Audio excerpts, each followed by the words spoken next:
More indications have been appearing that show the world is waking up to the truth about a deadly war that Saudi Arabia has waged against Yemen. Germany has announced that it plans to stop sales of weapons to Saudi Arabia.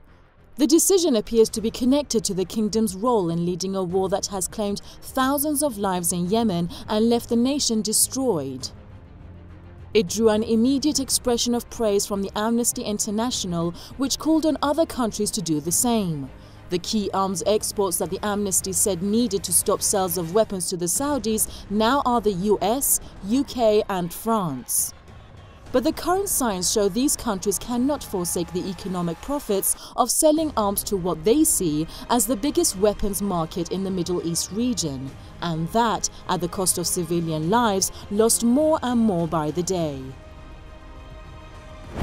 With regards to what Germany has done, it is too little too late, and there is a huge responsibility on Germany to actually do a lot more than it's done of simply in this limited capacity of stopping the arms sales at this point. I think we need to recognize that there is an agenda that's being played out in terms of trying to support Saudi Arabia, and various amounts of pressure have been brought to bear by America and Britain in order to make sure that that continues. And they wanted as many European allies to be involved and included within that. And I think it was part of that whole kind of agenda that legitimizes this kind of aggression and allows things to pass by. There's obviously the economic argument to be made, but I think it's more about the impact that they can actually have in terms of promoting the sectarian agenda vis-a-vis that Saudi Arabia actually uses as a tool.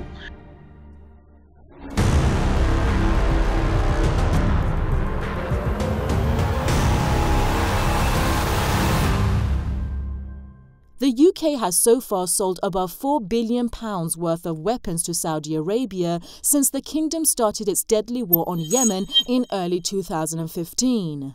Saudi Arabia is in fact London's biggest single export market, which purchased more than £1 billion only last year. This has already caught the attention of human rights organisations. They have accused the government of British Prime Minister Theresa May of courting favour with the Saudis at the expense of civilian lives. But criticisms like this have so far fallen on deaf ears.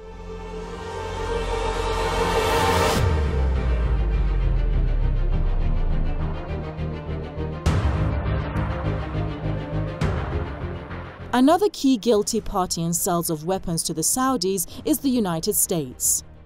In its latest move to the same effect, the administration of US President Donald Trump has moved to ease regulations for exporting arms to Saudi Arabia.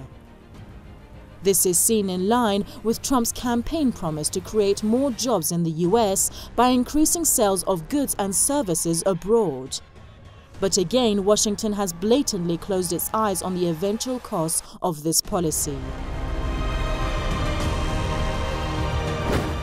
I think one of the things that Saudi Arabia wanted to do was actually make sure with Mohammed bin Salman that there is going to be no resistance, and there'll be total hegemony on any countries that are near Saudi Arabia in terms of where Yemen was, and they wanted to have that total domination and total control.